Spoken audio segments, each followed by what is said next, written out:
Pre-board examination Kamrup 2023-24 গতিকে ইয়াত সায়েন্সৰ মোৰ সাবজেক্টটো আছে জেনাৰেল সাবজেক্ট সায়েন্স ইয়াত সাবজেক্ট দিয়া আছে তো ইয়াৰে যেটা এমসিকিউ প্ৰশ্ন আছে 45 টা এমসিকিউ আছে এই 45 টা এমসিকিউ আমি ইয়াতে কি কৰিম শুদ্ধ আনসাৰটো উলিয়াই দিম তো ইয়াতে আমাৰ এক নম্বৰ প্ৰশ্নটো আছে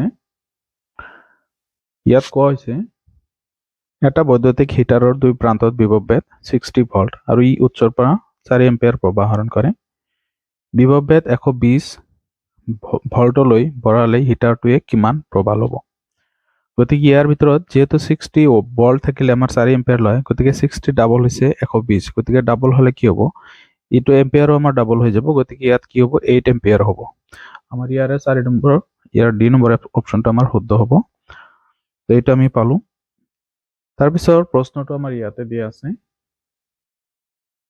যে বীজৰ অংকুৰণৰ গতি বা চলনৰ কাৰণ হল কোনটো হ'ব ইয়াতে বৃদ্ধি বা বিকাশ সানলাইট সূৰ্যৰ পোহৰ পানী আৰু আছে এটা মাধ্যাকৰ্ষণ শক্তি তো এই কেইটাৰ ভিতৰত কোনটো হ'ব এইটো হল আমাৰ বীজৰ অংকুৰণটো হল আমাৰ পানীৰ কাৰণে হয় এটা আমাৰ সি নম্বৰ হ'ব পানীৰ কাৰণে হয় বীজৰ অংকুৰণৰ গতি বা চলনৰ কাৰণ এটা আমাৰ শুদ্ধ হোৱা নাই এটো ভুলকে দিছিলে এটো মই পৰীক্ষাৰ পৰা লৈ আইছো প্ৰশ্নটো যাৰ কাৰণে হেনেকা হৈছে ষ্টুডেন্টে দিছিলে তো ইয়াত ওয়াটাৰ পানীৰ কাৰণে কি হয় বীজৰ অংকুৰণ হয় বা চলন হয় তাৰ পিছত এতিয়া 3 নম্বৰটোত কৈছে যে বিদ্যুৎ প্ৰবাহ উৎপন্ন কৰা সঁজুলিক বলা হয় কি বিদ্যুৎ প্ৰবাহ সঁজুলি বা বিদ্যুৎ প্ৰবাহ উৎপন্ন কৰা সঁজুলি কি বলা হয় আমি এনে জানো যে বিদ্যুৎ প্ৰবাহ উৎপন্ন কৰা সঁজুলিটো এমিটাৰ বুলি কোৱা হয় গতিকে আমাৰ ইয়াতে অপচনত আছে অপচন এ জেনাৰেটৰ বি গ্যালভানোমিটাৰ আৰু সি আছে এমিটাৰ আৰু মোটৰ ইয়াৰ ভিতৰত আমাৰ সিটো শুদ্ধ হ'ব তো এটা আছিল আমাৰ 3 নম্বৰ প্ৰশ্নটোৰ সমাধান এতিয়া আমি 4 নম্বৰটো চাও তলৰ কোনটো ধাতুৱে কপাৰ সালফেটৰ দ্ৰৱৰ পৰা কপাৰক অপহৃত কৰিব পাৰে তো ইয়াত চাব লাগিব যে কপাৰ সালফেটৰ দ্ৰৱ কপাৰ এবিধ ধাতু আৰু সালফেটৰ লগত আয়নীয় যৌগ হয় সালফেট তাৰ লগত মিলি লবণ উৎপন্ন কৰিছে ধাতু লবণ গতিকে ধাতুৰ ভিতৰত ইয়াত 4টা ধাতু দিয়া আছে ইয়াৰ ভিতৰত যেটো সালফেট কপাৰ আছিল কপাৰতকৈ সক্ৰিয় ধাতু চাব লাগিব কোনটো আছে তো ইয়াত কপাৰতকৈ সক্ৰিয় ধাতু হল আমাৰ কি জিংক গতিকে জিংকটো আমাৰ কি হ'ব কপাৰক অপহৃত কৰি সালফেটৰ লগত জিংক সালফেট উৎপন্ন কৰিব গতিকে আমাৰ জিংক হ'ব শুদ্ধ তাৰ পিছত এটা আমাৰ 4 নম্বৰ গল 5 নম্বৰটোত কৈছে কি যে পদাৰ্থৰ ৰোধকতাৰ এসআই একক হৈছে কি আমাৰ ওহম মিটাৰ হ'ব এসআই একক ৰোধকতাৰ এসআই একক আমি জানো ওহম মিটাৰ যে ইটো আমাৰ কি হ'ব বি নম্বৰ অপচনটো শুদ্ধ এতিয়া আমি 6 নম্বৰ প্ৰশ্নটো চাও 6 নম্বৰ প্ৰশ্নত কি কৈছে আমাৰ বিদ্যুৎ চেপ্টাৰৰ যিকেইটা প্ৰশ্ন আছে সেইকেইটা প্ৰশ্নৰ সূত্ৰ কেইটা মনত ৰাখিলে আমি গোটেইকেইটা প্ৰশ্নৰ সমাধান কৰিব পাৰি আৰু আমাৰ উদ্ভিদ বিজ্ঞান আৰু আছে আমাৰ প্ৰাণী বিজ্ঞান তাত আৰু আছে কি আমাৰ পদাৰ্থ বিজ্ঞান আৰু কেমিষ্ট্ৰি বা ৰসায়ন বিজ্ঞান এই গোটেইখিনি বেলেগ বেলেগকে আমাৰ মনত ৰাখিব লাগিব তো ইয়াত 6 নম্বৰত কোৱা হৈছে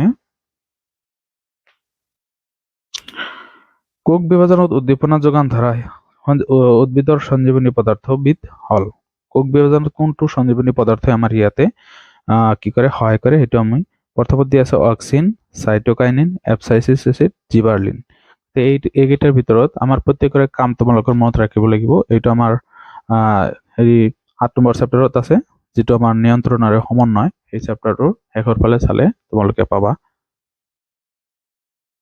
গতিকে ইয়াতে তোমালোকে চাব পাৰা যে কোষ বিভাজনত কোনটোই সহায় কৰে সাইটোকাইনিনে কোষ বিভাজনত সহায় কৰে ইয়াতে লিখা আছে গতিকে আমি ইয়াতে পালো কিতাপত শেষৰ ফালে চালে তোমালোকে পাই যাবা গতিকে এইটো চাই লবা তোমালোকে ইয়াত আমাৰ শুদ্ধ আনসাৰটো হ'ব আমাৰ সাইটোকাইনিন এইটো হল আমাৰ বি নম্বৰ অপচনটো তাৰ পিছত 7 নম্বৰ প্ৰশ্নটো কি কৈছে আমি চাই লও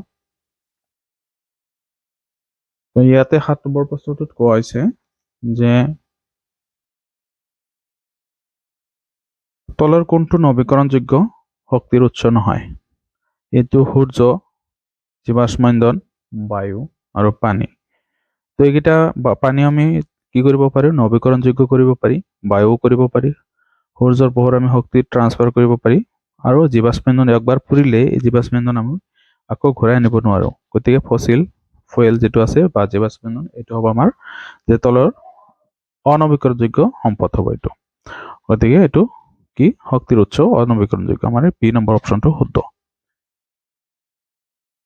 ইয়াৰ পিছত আমাৰ ৮ নম্বৰ প্ৰশ্নটোত কৈছে যে তলৰ কোনবোৰ আয়নীয় যৌগ নহয় তলৰ কোনবোৰ আয়নীয় যৌগ নহয় ইয়াত দিছে পটাছিয়াম ক্লোৰাইড HCl কাৰ্বন টেট্ৰাক্লোৰাইড আৰু সোডিয়াম ক্লোৰাইড গতিকে সোডিয়ামটো আয়নীয় যৌগ হয় পটাছিয়াম আয়নীয় যৌগ গতিকে আমাৰ ভিতৰত এইটো 2 নম্বৰ আৰু 3 নম্বৰটো শুদ্ধ হ'ব গতিকে 2 আৰু 3 হলে বি নম্বৰ অপচনটো আমাৰ শুদ্ধ তেতিয়াহ'লে এতিয়া আমি 9 নম্বৰ প্ৰশ্নটো চাওঁ 9 নম্বৰত কোৱা হৈছে কি 2.8.3 ইলেক্ট্ৰন বিন্যাস থকা মৌলটো হল কোনটো হ'ব তো ইয়াত আমাৰ ইলেক্ট্ৰন হিসাব কৰিব লাগিব কাৰণ এটা মৌলত যিমান কেইটা ইলেক্ট্ৰন থাকে সিমান কেইটা প্ৰটন থাকে গতিকে এইবোৰ হল আমাৰ ইলেক্ট্ৰনৰ সংখ্যা তো 2 8 10 10 হল 10 আৰু 3 কিমান হল 13 তো 13 নম্বৰ মৌলটো কি হ'ব সেইটো আমাৰ ইয়াতে দিয়া আছে ম্যাগনেসিয়াম 12 নম্বৰ আৰু এলুমিনিয়াম 13 নম্বৰ মৌল গতিকে আমাৰ বি নম্বৰ অপচনটো শুদ্ধ এতিয়া আমি 10 নম্বৰ প্ৰশ্নটো চাওঁ 10 নম্বৰত কোৱা হৈছে যে পানীৰ অণুত হাইড্ৰোজেন আৰু অক্সিজেনৰ আয়তনৰ অনুপাত কি হ'ব তো আমি জানো যে পানীৰ অণু এটা H2O ইয়াত আমাৰ হাইড্ৰোজেন আছে দুটা আৰু অক্সিজেন এটা গতিকে 2:1 এটা আমাৰ শুদ্ধ হ'ব 2:1 অনুপাত এটো নহয় তে 11 নম্বৰ প্ৰশ্নটো ধৰা হল তুমি এটা কবিতা লিখিব লৈছা তোমাৰ মগজুৰ কোনটো অংশ ক্ৰিয়াশীল হৈ থাকিব তো ইয়াত আমাৰ চাব লাগিব যে মগজুৰ যেকিটা আমাৰ হেৰি আছে ভাগ আছে সেইকেইটাৰ কি কাম আছে সেইটা মনত ৰাখিব লাগিব তো ইয়াত আমাৰ প্ৰথমত দিছে সেৰিবেলাম হাইপোথেলামাস সেৰিব্ৰাম পন্স বা মেডুলা পন্স আৰু মেডুলা আছে গতি এই চাৰিবিধৰ ভিতৰত কোনটোৱে আমাৰ কি মগজুৰ কবিতা লিখা বা চিন্তা চৰ্চা কৰাত সহায় কৰে সেইটো আমি চাব লাগিব তো আমি জানো যে আমাৰ প্ৰমস্তিষ্ক যেটো আছিল সেই প্ৰমস্তিষ্ক আমাৰ কি চিন্তাধাৰা বা আমি ভাবধাৰা প্ৰকাশ কৰা আমি চিন্তা কৰিব পৰা গুণ সেইবোৰ কাম কৰে আমাৰ প্ৰমস্তিষ্ক তো প্ৰমস্তিষ্কৰ কোনটো অংশই কৰে সেইটো আমাৰ মনত ৰাখিব লাগিব তো ইয়াত আমাৰ প্ৰমস্তিষ্কৰ সেৰিব্ৰাম যেটো আছে সেৰিব্ৰাম অংশই আমাৰ কি কৰে চিন্তাধাৰা আৰু বা কবিতা লিখা সেইবোৰ কাম আমাৰ সেৰিব্ৰামে কৰে এটা আমাৰ সি নম্বৰ অপচনটো শুদ্ধ হ'ব তো এটা আমাৰ সেৰিব্ৰাম হ'ব আনসাৰটো এতিয়া আমি 12 নম্বৰটো চাওঁ 12 নম্বৰত কি কৈছে যে মানৱ শৰীৰত মূত্ৰ প্ৰবাহৰ শুদ্ধ পথটি চিনাক্ত কৰা মানৱ শৰীৰৰ মূত্ৰ প্ৰবাহৰ শুদ্ধ পথটি চিনাক্ত কৰা ইয়াত দিছে কিডনি ইউৰিনাৰী ব্লাডাৰ ইউৰেথ্ৰা অৰ্থাৎ মূত্ৰনলী তাৰপিছত কি আছে বৃক্ক মূত্ৰথলি তাৰপিছত নিষ্কাশন নলী বা মূত্ৰনলী তো এইটোতো নহয় আমাৰ আমি বাকিকেইটা চাই লওঁ ইয়াত আমাৰ দিছে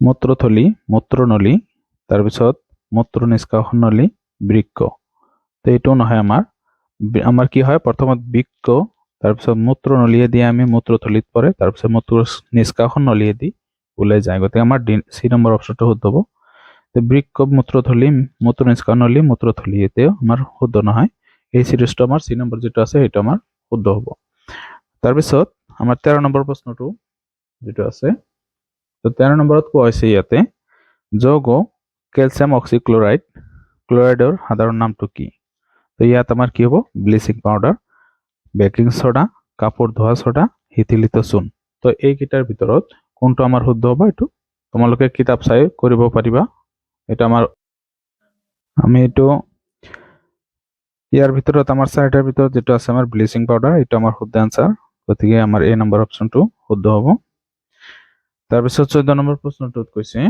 যে তলৰ কোনটো কাৰ্বনৰ বহুৰূপতা নহয় তে হীৰা কাৰ্বনৰ বহুৰূপতা হয় গ্ৰেফাইটো হয় তাৰপিছত কি কৈছে ফ্লোৰিন বা ফুলেৰিন এই দুটাতো কাৰ্বনৰ বহুৰূপতা হয় কিন্তু এই দুটাৰ ভিতৰত আমাৰ কোনটো শুদ্ধ হ'ব এইটো চাব লাগিব গতিকে কাৰ্বনৰ বহুৰূপতা এইটো কিতাপত আমাৰ দিয়েই আছে লিষ্টটো চালে হৈ যাব তো এইকেইটাৰ ভিতৰত আমাৰ শুদ্ধ আনসাৰটো হ'ব আমাৰ ফুলেৰিন কাৰণ ফ্লোৰিন এটা মৌল হয়।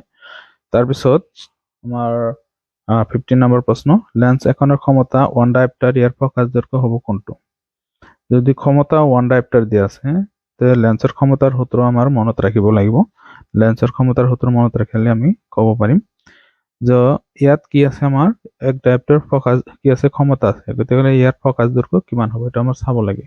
গতিকে ইয়াৰ ভিতৰত তো ইয়াত আমাৰ চাৰিটা অপশন দিয়া আছে। এ নম্বৰত 1 সেন্টিমিটাৰ, বি নম্বৰত আছে 0.5 মিটাৰ, 1 মিটাৰ, আৰু ইয়াত আছে 0.25 মিটাৰ। গতিকে আমাৰ পাৱাৰ যেটো সূত্ৰ সেইটো আমাৰ হেৰি ৰাখিলে মনত ৰাখিলে হৈ গ'ল 1/f আছিলে। গতিকে পাৱাৰটো আমাৰ 1 দি আছে, গতিকে f 1/f।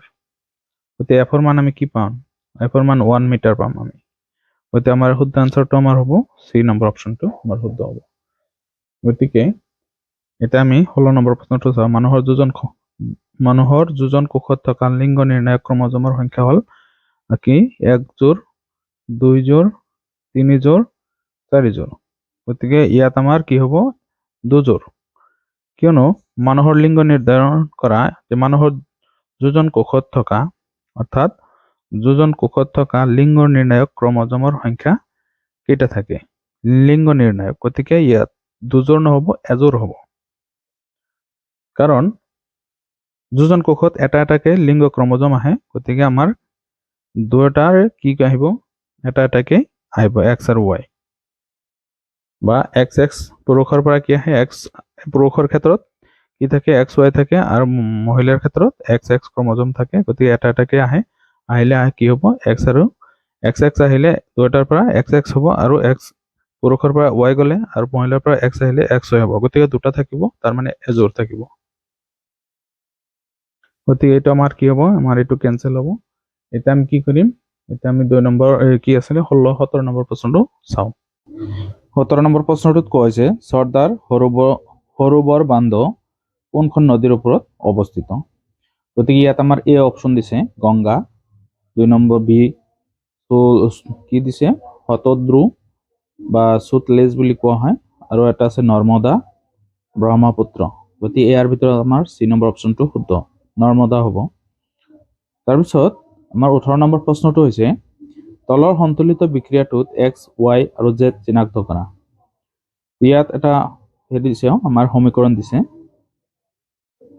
এক্স কি হ'ব আৰু ইয়াত ৱাই আৰু জেড আছে, এইকেইটাৰ ভিতৰত কোনটো হ'ব? আমাৰ ইয়াত এ দিছে x2 y4 z2, x2 y2 z4, x4 y2 z4, x4 y4 z2।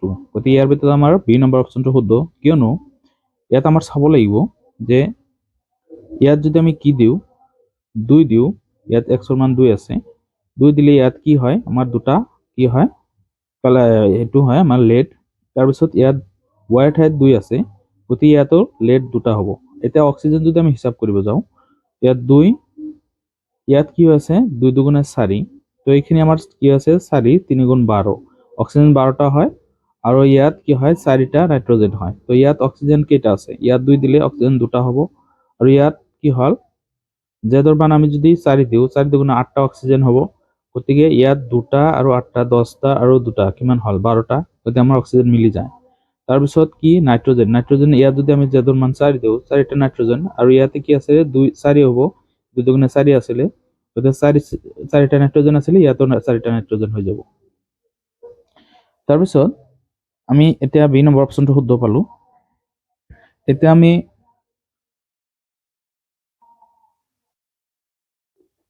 ইয়াত আমাৰ বি নম্বৰ অপশনটো শুদ্ধ, গতিকে আমি বাকি কেইটা আমাৰ শুদ্ধ। এতিয়া আমি 19 নম্বৰ প্ৰশ্নটো চাওঁ। ইয়াত 19 নম্বৰত কোৱা হৈছে যে জিপসামক কিমান উষ্ণতাত উত্তপ্ত কৰিলে প্লাষ্টাৰ অফ পেৰিছ পোৱা যায়? ইয়াত A option 90 degree Celsius, 100 degree Celsius, 110 degree Celsius, আৰু 115 ডিগ্ৰী সেলসিয়াস। তো জিপসামক আমাৰ একচুয়ালি কেলভিনত আছিলে 373 কেলভিন, ইমান উষ্ণতালৈ গৰম কৰিলে কি হয়, ই প্লাষ্টাৰ অফ পেৰিছ পোৱা যায় ইয়াৰ পৰা। গতিকে ইয়াক যদি আমি কি কৰিব পাৰো, ইয়াক আমি সেলসিয়াসত প্ৰকাশ কৰিব লাগিব, অৰ্থাৎ ইয়াক 373 পৰা আমাৰ 273 মাইনাছ কৰিব লাগিব, কাৰণ 0 ডিগ্ৰী চেলচিয়াছত কিমান হয় 273 কেলভিন উষ্ণতা হয়। গতিকে এইখিনি যদি আমি বাদ দিওঁ 100 আমাৰ ৰৈ যাব, গতিকে বি নম্বৰ অপশ্যনটো আমাৰ কি হ'ব শুদ্ধ, 100 ডিগ্ৰী চেলচিয়াছ হ'ব। তাৰপিছত 20 নম্বৰ প্ৰশ্ন, ইয়াত আমাৰ 20 নম্বৰ প্ৰশ্নত কোৱা হৈছে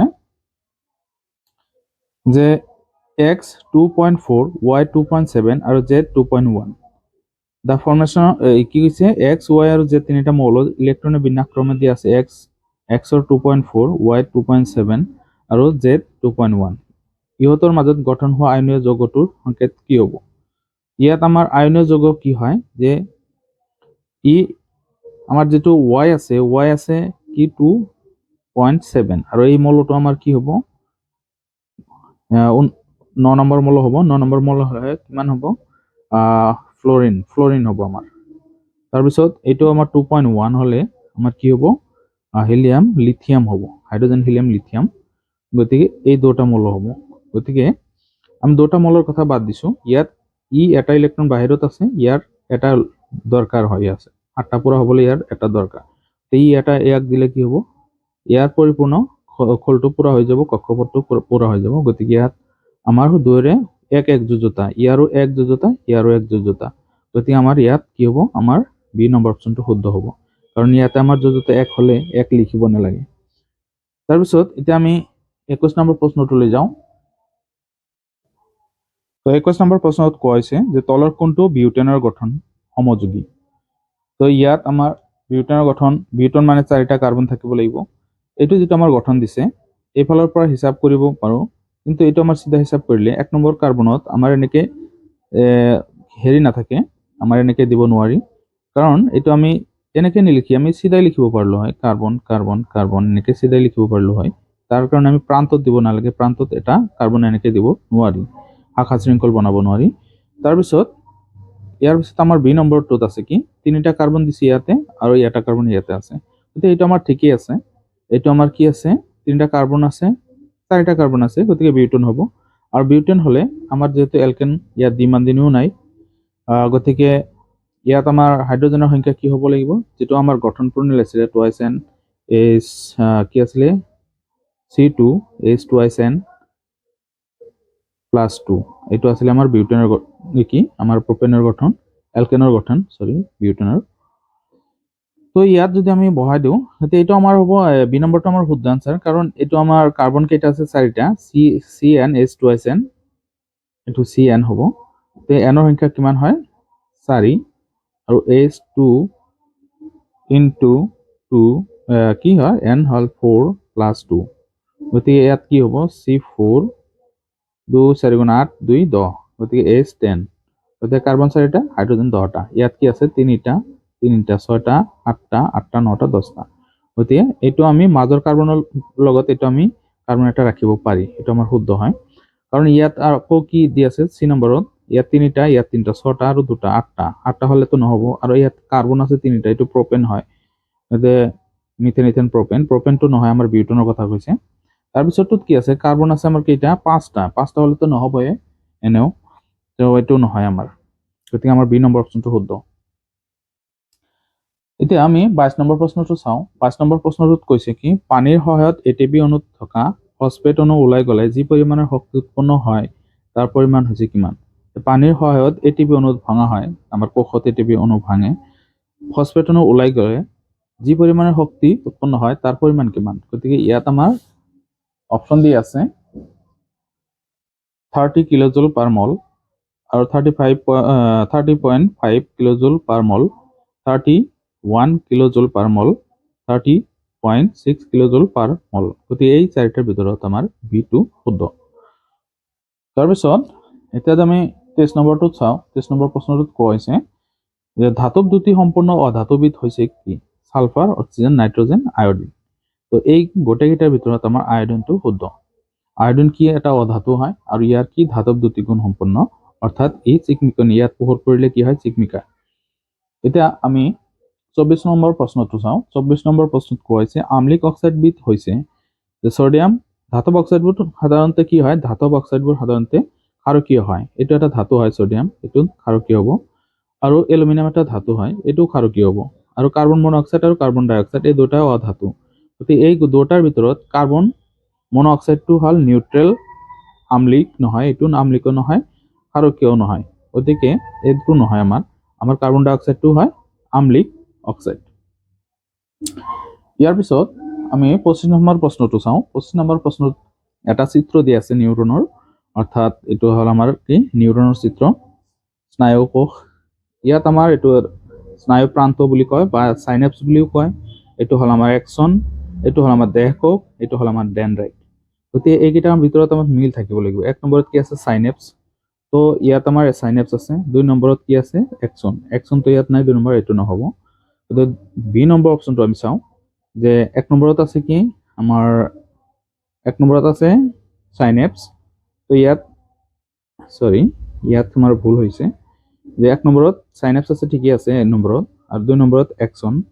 তো 2 নম্বৰত এক্সন নহয়, 3 নম্বৰ দিয়া আছে, 2 নম্বৰ হ'ল আমাৰ ডেনড্ৰাইট। গতিকে ইয়াত ডেনড্ৰাইট আছে আৰু 3 নম্বৰত এক্সন আছে, ঠিকই আছে 3 নম্বৰ, এইটো এক্সন 3 নম্বৰ, আৰু 4 নম্বৰ হ'ল আমাৰ বডি সেল নাইবা দেহ কোষ। গতিকে আমাৰ এ নম্বৰ অপশ্যনটো শুদ্ধ হ'ব, বাকী কেইটাও শুদ্ধ। এতিয়া আমি 26 নম্বৰ প্ৰশ্নটো চাম।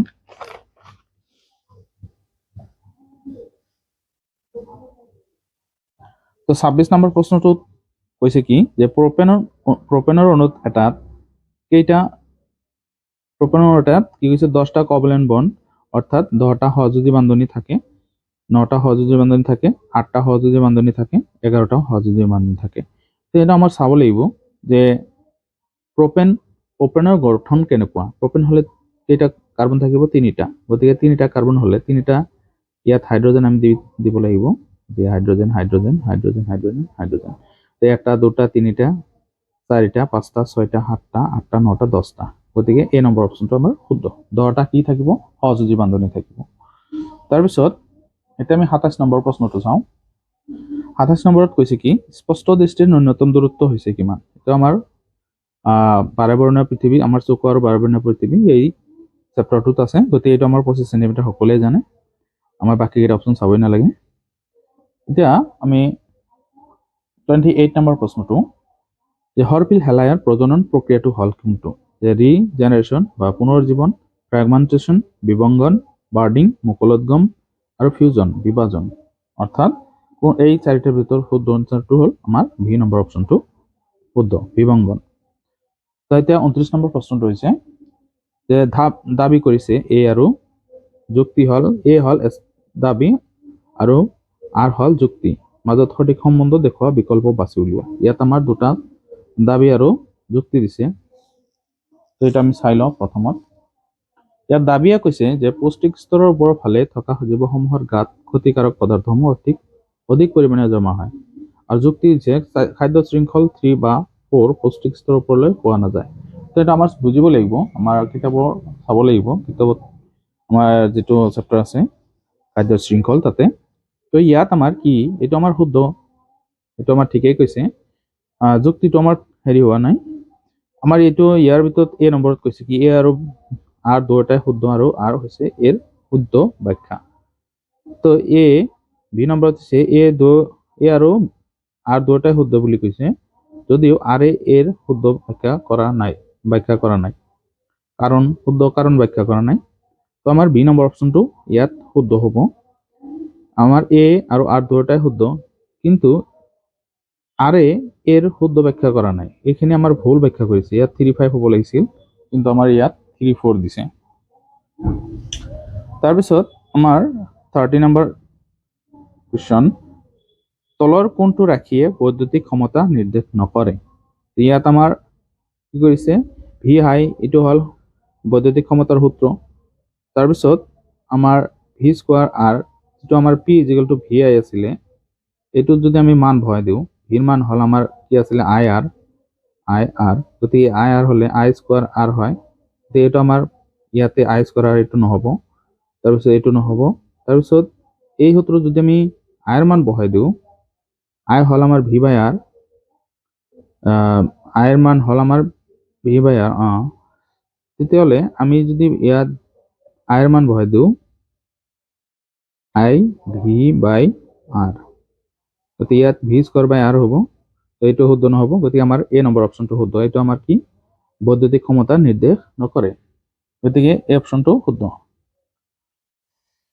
তাৰপিছত ইয়াত আমাৰ কি কৰিছে যে 1/5 ওম ৰোধৰ 5টা ৰোধক সংযোগ কৰি পাব পৰা সৰ্বোচ্চ ৰোধৰ মান কিমান হ'ব। তো ইয়াত আমাৰ 5টা ওম একলগ কৰিলে অৰ্থাৎ 5 × 1/5, তো 5 কেঞ্চেল হ'লে 1 ওম থাকি যাব। গতিকে এইটো আমাৰ ডি নম্বৰ অপশ্যনটো শুদ্ধ হ'ব। ইয়াত 1/5 ওম দিছে, 10 ওম দিছে, 5 ওম দিছে, 1 ওম দিছে। গতিকে ইয়াৰ ভিতৰত আমাৰ ডি নম্বৰ অপশ্যনটো শুদ্ধ। এইটো এতিয়া আমাৰ 32 নম্বৰ প্ৰশ্ন। ইয়াত কৈছে যে বায়ুৰ মাজেৰে আহি আয়তাকাৰ কাঁচৰ টুকুৰা এটাৰ মাজেৰে পাৰ হৈ যোৱা এটা পোহৰ ৰশ্মি দেখুওৱা হৈছে। তলৰ কোনটো শুদ্ধ হ'ব? যে বায়ুৰ মাজেৰে আহি কাঁচৰ টুকুৰা, এতিয়া বায়ু আৰু কাঁচ এই দুয়োটাৰ ভিতৰত ঘনত্ব কোনটো বেছি? তো বায়ুতকৈ কাঁচৰ ঘনত্ব অভিয়াছলি বেছি হয়। গতিকে কাঁচৰ মাজত যদি হয় আমি পোহৰৰ ধৰ্ম হিচাপে যদি যাওঁ, যে কি হয়, পোহৰ পাতল মাধ্যমৰ পৰা ঘন মাধ্যমত সোমালে কি হয়, অবিলম্বৰ কাষ চাপি আহে। গতিকে আমাৰ শুদ্ধ যিটো পিকচাৰ আমাৰ দিয়া আছে ইয়াতে, সেইটো আমি বাছনি কৰিব লাগিব। ইয়াত আমাৰ এই 4টা পিকচাৰ দিছে। এইটো চিধা চিধি পাৰ হৈ গৈছে বায়ুৰ মাজেৰে কাঁচৰ মাজেৰে। এইটো আকৌ কি কৰিছে, চিধা পাৰ হৈ ইয়াত আকৌ হেৰি হৈছে, অবিলম্বৰ কাষ চাপিছে। এইটো আকৌ চিধা পাৰ হৈ অবিলম্বৰ পৰা আঁতৰি গৈছে। 3 নম্বৰটো কি হৈছে, পাতল মাধ্যমৰ পৰা ঘন মাধ্যমত সোমাই অবিলম্বৰ কাষ চাপিছে। আকৌ কি হৈছে, যে ঘন মাধ্যমৰ পৰা পাতল মাধ্যমলৈ গৈ আকৌ অবিলম্বৰ পৰা আঁতৰি গৈছে। গতিকে আমাৰ ডি নম্বৰ অপশ্যনটো শুদ্ধ। এতিয়া 33 নম্বৰ প্ৰশ্ন।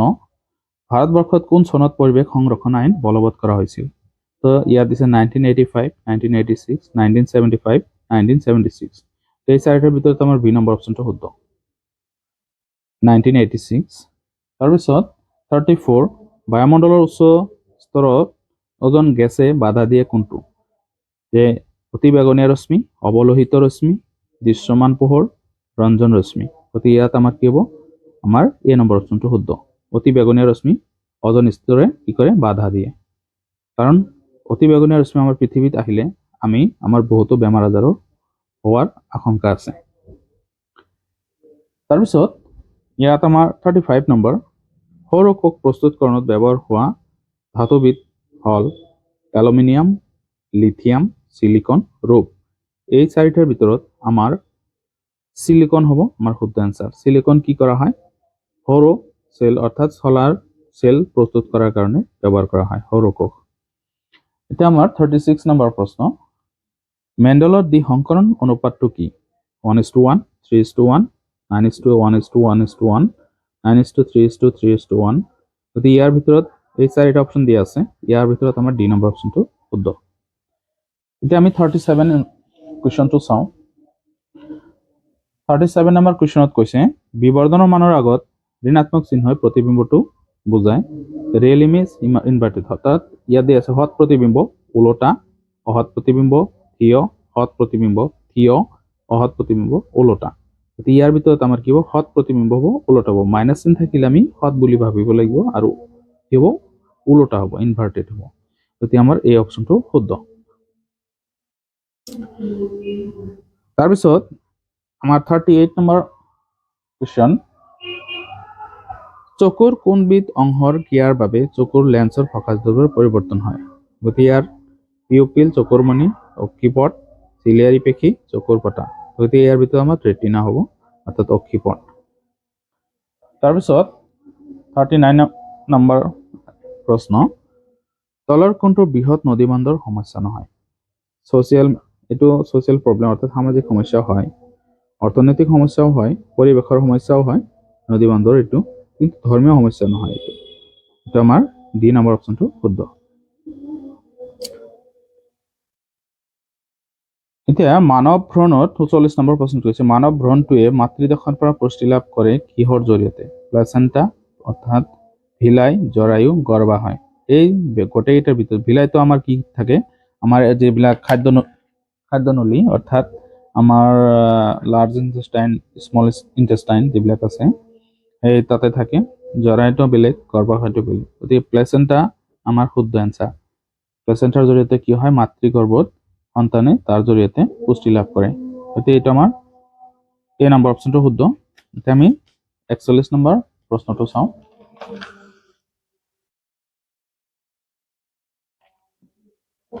নম্বৰৰ এনসাৰ এইটো প্ৰশ্ন। এবিধ যৌন ৰোগ হৈছে কোনটো হেপাটাইটিছ বি গনৰিয়া ডায়েবেটিছ কৰ্কট এই চাৰিটাৰ ভিতৰত আমাৰ গনৰিয়াটো শুদ্ধ গনৰিয়া এবিধ কি হয় সেক্সুৱেল ডিজিজ তাৰপিছত কি হৈছে প্ৰাকৃতিক নিৰ্বাচনৰ এটা আমাৰ 42 নম্বৰ কোৱেশ্চন প্ৰাকৃতিক নিৰ্বাচনৰ সূত্ৰ কোনে আগবঢ়াইছিল ডাৰউইন লেমাৰ্ক মেণ্ডেল জেচি বসু ইয়াৰ ভিতৰত চাৰিটাৰ ভিতৰত আমাৰ ডাৰউইনটো শুদ্ধ ডাৰউইনে কি কৰিছিল প্ৰাকৃতিক নিৰ্বাচনৰ সূত্ৰটো আগবঢ়াইছিল 42 নম্বৰ আমি পালো তাৰপিছত 43 ইয়াত আমাৰ শুদ্ধ চিহ্নটো কোন বাছি উলিয়া ইয়াত ম্যাগনেট দিছে এটা কি দিছে ইয়াত চাৰিটা চুম্বক দিছে চুম্বক ক্ষেত্ৰত আমি জানো যে কি হয় যে নৰ্থৰ ফালৰ পৰা কি হয় শক্তি ৰেখাবোৰ ওলাই আৰু সাউথৰ ফালে মাৰ যায় গতি ইয়াত আমাৰ নৰ্থৰ ফালৰ পৰা ওলাইছে দুটাই কিন্তু এইফালে আকৌ কাৰ্চিনটোত কি আছে এইফালে ওলাই গৈছে এটো নহব এটো আমাৰ সাউথৰ ফালে ওলাইছে কিন্তু নহব এটো আমাৰ এটো এইফালে তো হুমাই এইফালে দি গৈছে গতি এটো আমাৰ শুদ্ধ আনসাৰ এটো আকৌ এইফালৰ পৰা ওলাইছে এটো নহব আমাৰ সি নম্বৰ অপচনটো শুদ্ধ তাৰপিছত 44 নম্বৰ মানুহৰ অক্ষিক গোলকটোৰ ব্যাস কিমান ব্যাস প্ৰায় কিমান গতি ইয়াত আমাৰ মিলিমিটাৰত দি আছে এটো আমাৰ ভুলকৈ দি আছে এটো আমাৰ সেন্টিমিটাৰ হ'ব 2.3 সেন্টিমিটাৰ এটা আমি জানো এটা আমাৰ সি নম্বৰ অপচনটো শুদ্ধ 23 সেন্টিমিটাৰ 0.2 সেন্টিমিটাৰ 23 মিলিমিটাৰ এটো নহব এটা আমাৰ 2.3 সেন্টিমিটাৰ 45 নম্বৰ শেষৰ প্ৰশ্নটো যে which is a cyclic compound চক্ৰীয় যৌগটো কোনটো তো চক্ৰীয় যৌগৰ ক্ষেত্ৰত প্ৰতিটো কাৰ্বনৰ লগত দুটাকৈ হাইড্ৰোজেন থাকে গতিকে এক বন্ধনী যদি থাকে তেতিয়া আমাৰ কি হ'ব প্ৰতিটো কাৰ্বনৰ লগত যদি দুটাকৈ হাইড্ৰোজেন থাকে তেতিয়াহলে যিকেইটা কাৰ্বন আছে তাৰ ডাবল সংখ্যক কি থাকিব হাইড্ৰোজেন থাকিব তো 8টা আছে 8টা হলে 16টা থাকিব লাগিছিল ইয়াত 4টা আছে ইয়াত 8টা থাকিব লাগিছিল ইয়াত 6টা আছে ইয়াত 12টা গতে ডাবল আছে গতে এটো শুদ্ধ আমাৰ কাৰ্বন অৰ্থাৎ C6H12 এটো আমাৰ শুদ্ধ নহয় গতে সি নম্বৰ অপচনটো শুদ্ধ তো এটা আমাৰ শেষৰ প্ৰশ্নটো আছিল তো কামৰূপ ডিস্ট্ৰিক্টৰ এটো আমাৰ বিজ্ঞান বিষয়ৰ প্ৰশ্ন আছিল 2023-24 বৰ্ষৰ যেটো পৰীক্ষা হ'ব আমাৰ পৰীক্ষা হল প্ৰি ফাইনাল টেষ্ট এটো আমাৰ যদি এই কুৱেশ্চন কেটা অৰ্থাৎ আনসাৰ কেটা চাই ভাল লাগিছে প্লিজ চেনেলটো সাবস্ক্ৰাইব কৰি দিব লাইক কৰিব আৰু শেয়াৰ কৰিব যাতে আনও চাব পাৰে গতে আজিলৈ কিমানতে সামৰিছো ধন্যবাদ